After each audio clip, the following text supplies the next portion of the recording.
Pregunta 65. ¿Cómo debe ser santificado el día de reposo? Respuesta.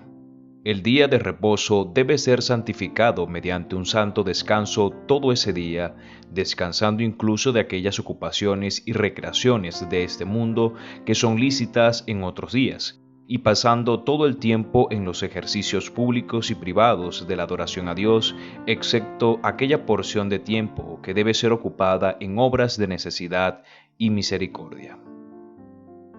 ¿Debemos santificar el día de reposo?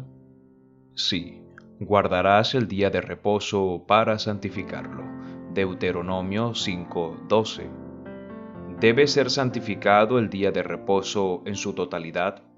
Sí, cuando iba oscureciendo a las puertas de Jerusalén, antes del día de reposo, ordené que se cerraran las puertas y que no las abrieran hasta después del día de reposo. Nehemías 13:19. ¿Debemos guardar el día de reposo como un día de descanso? Sí, es un día de completo reposo. Levíticos 23:3. ¿Y no debemos hacer ningún trabajo ese día? No, no haréis trabajo alguno. Levíticos 23:3. ¿Debemos evitar las labores que se permiten en otros días? Sí, guardaos de llevar carga en día de reposo. Jeremías 17:21. ¿Debemos evitar las labores que se requieren en otros días? Sí, 6 días recogeréis el maná, pero el séptimo día, día de reposo, no habrá nada. Éxodo 16:26. ¿Y se extiende esto a las temporadas de mayor ocupación del año? Sí, aún en el tiempo de arar y de segar, descansarás. Éxodo 34:21. Por tanto, ¿es ilícito comprar y vender en el día de reposo? Sí, y les amonesté por el día en que vendían los víveres. Nehemías 13:15. ¿Se debería perseverar en el culto público en el día de reposo? Sí, es una santa convocación. Levíticos 23:3. ¿Debemos hacer conciencia de asistir al culto público? Sí, no dejando de congregarnos. Hebreos 10:25. ¿Debemos asistir temprano? Sí, te buscaré con afán. Salmos 63:1. ¿Y debemos asistir más tarde? Sí, bendecid al Señor todos los siervos del Señor, los que servís por la noche en la casa del Señor. Salmos 134:1. Pero, ¿debemos limitar nuestros servicios religiosos a la casa de Dios?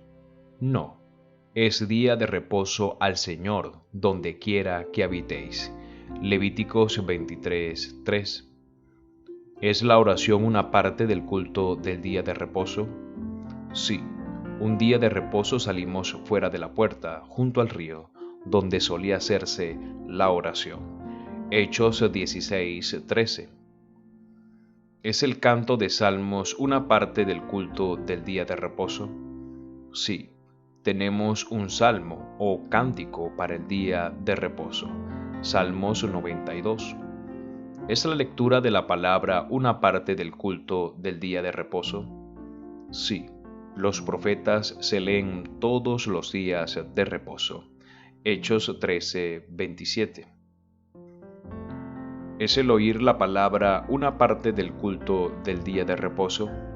Sí, el siguiente día de reposo casi toda la ciudad se reunió para oír la palabra del Señor.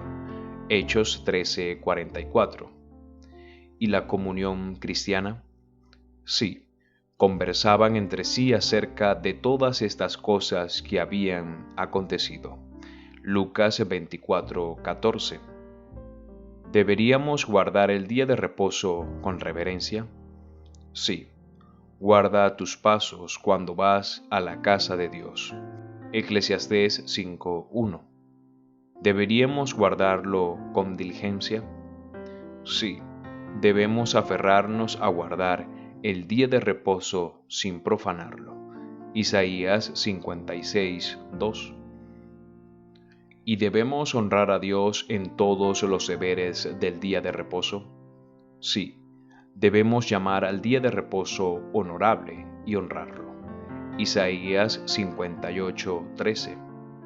¿Son los hombres propensos a observar cómo guardamos el día de reposo? Sí.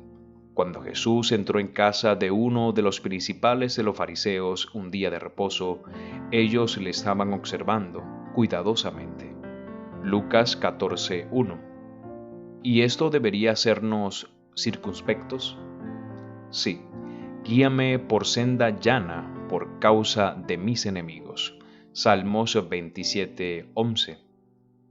¿Se deben hacer obras de caridad y misericordia en el día de reposo? Sí. ¿No debía ser libertada de esa ligadura en día de reposo? Lucas 13:16. ¿Y obras de necesidad? Sí. Jesús pasó por entre los sembrados en el día de reposo. Sus discípulos tuvieron hambre y empezaron a arrancar espigas y a comer. Mateo 12:1. ¿Están obligados los cristianos a guardar el día de reposo con el mismo rigor que los judíos? No, a libertad fuisteis llamados. Gálatas 5:13. No obstante, deberían tener cuidado de no abusar de su libertad. Sí, no uséis la libertad como pretexto para la carne. Gálatas 5:13.